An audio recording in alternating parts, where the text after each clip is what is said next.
আসসালামু আলাইকুম গাইস, এখন আমরা শিখবো হচ্ছে চারটা বেসিক স্পোকেনের স্ট্রাকচার। সেগুলো দিয়ে আমরা সেন্টেন্স মেক করা শিখবো, প্লাস হচ্ছে আমরা চর্চা করব। ওকে, আমি দেখি আমরা এক নজরে একটু স্ট্রাকচার চারটা দেখে নিই। ওকে, আচ্ছা, ফার্স্ট স্ট্রাকচারটা হচ্ছে subject plus এমিজার plus front of plus ভার্বের সাথে আইএনজি। ওকে, আচ্ছা, এইটা আমরা বাংলা বাক্যটা দেখতে পাচ্ছি আমার পড়তে ভালো লাগে।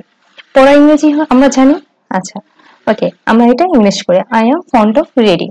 রিড অর্থ পড়া, এর সাথে আইএনজি এড হবে। এই যে আইএনজি এখানে স্ট্রাকচারে বলা আছে, I am fond of reading. আচ্ছা, আমার খেতে ভালো লাগে, I am fond of eating. আচ্ছা, তার দৌড়তে ভালো লাগে, ইউ আর সরি তোমার দৌড়তে ভালো লাগে, you are fond of running. আচ্ছা, এখন যদি আমি বলতে চাই নিচের বাক্যটা আমরা দেখি, সে নাচতে ভালোবাসে, নৃত্য করতে ভালোবাসে, she is fond of dancing. Okay, আমরা কিন্তু অনেক অনেক অনেক বেশি সেন্টেন্স মেক করতে পারি, প্র্যাকটিস করতে পারি। ওকে, এরপর আমরা সেকেন্ড স্ট্রাকচারটা চলে যাই। Subject let plus object plus view one. এটাতে আমাকে যেতে দাও, খেতে দাও, করতে দাও, হ্যাঁ আমাকে কোনো কিছু করতে দাও। আচ্ছা, এই রিলেটেড যে বাক্যগুলো সেগুলো কিন্তু আমরা এটা দিয়ে কভার করব। আচ্ছা, দেখি, আমাকে যেতে দাও ইংরেজি কি? ওকে, যখন আমাদের কেউ ধরে রাখতে চায়, হ্যাঁ, তখন আমরা কি বলি? আমাকে যেতে দাও, আমি আর তোমার সাথে থাকবো না। হ্যাঁ, সেই ক্ষেত্রে কিন্তু আমরা এই সেন্টেন্সটা বলতে পারি, লেট মি গো, আমাকে যেতে দাও। আচ্ছা, আমাকে যেতে দাও, তারপরে তাকে আসতে দাও, লেট হার কাম। যখন আমাদের কেউ থ্রেট দেয় তখন বলি, আমরা রাগ হয়ে বলি, তাকে আসতে দাও, তাকে আগে আসতে দাও, দেখি কি করা যায়, হ্যাঁ আমি দেখবো সে কি করতে পারে।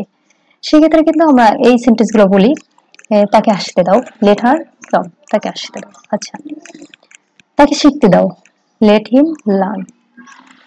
আচ্ছা, বাবাকে বলতে দাও, লেট ফাদার সে। আচ্ছা, মাকে রান্না করতে দাও, লেট মাদার কুক। আমাকে পড়তে দাও, লেট মি রিড। আচ্ছা, এভাবে কিন্তু আমরা সেন্টেন্স মেক করব। ওকে, আচ্ছা, আমি নেক্সটে চলে যাচ্ছি। কোনো কিছু করা ঠিক না, সেক্ষেত্রে আমরা এই স্ট্রাকচারটা ব্যবহার করব, ইট is bad two plus view one.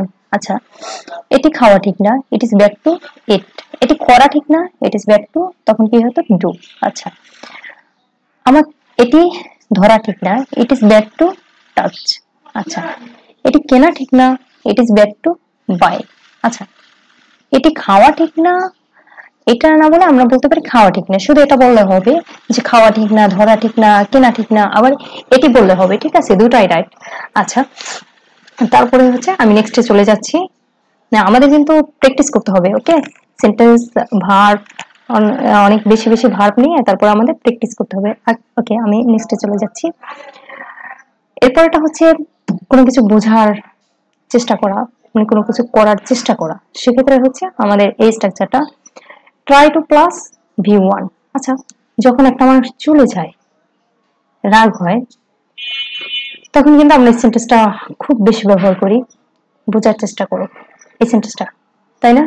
আচ্ছা, বোঝার চেষ্টা করো, ইংরেজি হচ্ছে try to understand. Try to understand me, আমাকে বোঝার চেষ্টা করো। আচ্ছা, ট্রাই টু স্পিক, কথা বলার চেষ্টা করো। ট্রাই টু গো, যাওয়ার চেষ্টা করো। আচ্ছা, আমরা যদি বলি ট্রাই টু সে, বলার চেষ্টা করো।